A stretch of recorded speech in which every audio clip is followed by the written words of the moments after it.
Memasuki bulan Ramadan, terkadang membuat kita merasakan beberapa hal yang berbeda. Hal ini pun disebabkan karena ada aktivitas yang tidak biasa dilakukan, seperti sahur, ibadah tarawih, dan harus menahan lapar dari pagi hingga maghrib tiba. Sehingga menyebabkan kita sering menjadi mengantuk ketika ingin belajar UTBK dan ujian mandiri. Akan tetapi, kali ini saya akan membahas tips bagaimana mengatasi ngantuk saat belajar di bulan puasa. Yang pertama, buat jadwal yang sesuai dengan kalian. Saya sarankan belajar di siang hari dari jam 1 sampai 3 sore ini untuk mencatat dan mengerjakan soal, dan malam hari dari jam 9 sampai 10 malam ini untuk membaca atau memahami suatu materi. Belajar tidak usah lama-lama, karena yang penting itu bukan durasi berapa lamanya kalian belajar, tetapi kualitas pembelajaran kalian. Yang kedua, belajar yang bersifat aktif, seperti mencatat materi dan menjawab soal.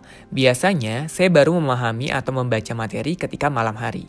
Karena, jika siang hari, tubuh kita akan terasa cepat lapar dan mengantuk, akibat memerlukan daya pikir yang lebih saat memahami bacaan yang ingin kita serap. Yang ketiga, tidur cukup dan jangan begadang. Biasanya, saat bulan puasa, kita jadi tidur lebih larut akibat mengobrol dengan teman, main game, menonton film yang kita suka, dan lain-lain. Tidak jarang, kita baru tidur saat selesai sahur, sehingga membuat tubuh menjadi cepat lelah dan mengantuk di pagi harinya. Yang keempat, perhatikan makanan yang kita makan. Jika sahur dan berbuka, usahakan jangan terlalu banyak mengkonsumsi makanan yang mengandung karbohidrat yang tinggi, karena hal tersebut malah membuat kita menjadi cepat mengantuk. Yang kelima, gunakan power nap. Power nap adalah tidur dalam waktu singkat sebelum masuk ke dalam fase terlelap. Biasanya, hal ini dapat dilakukan dalam durasi 15-30 menit. Ketika belajar dan mulai mengantuk, lakukanlah power nap ini. Sehingga ketika bangun, kalian akan menjadi lebih segar, semangat, berenergi, dan lebih efektif dalam belajar UTBK dan ujian mandiri. Tapi,